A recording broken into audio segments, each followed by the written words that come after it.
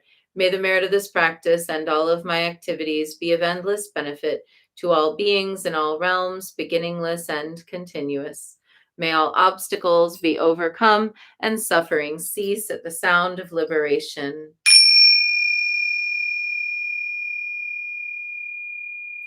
May all beings be free from suffering and its causes. May all beings have happiness and its causes. May we carry the essence of Guanyin in our hearts. Namo Guanxin Pusa. And we close with a bow to Guanyin, bow to one another, and a bow to the inner teacher who always, always helps us stay in our truth. Wishing everyone a great day, and I will be back tomorrow. Have a wonderful one. Bye. Don't forget to drop your counts either in the comments on Facebook or on the post in the Goddess Temple app that I've created here, or you can go join the Guanyin's Millionaires group in the Goddess Temple app and post on our thread there where we usually record our counts. Okay.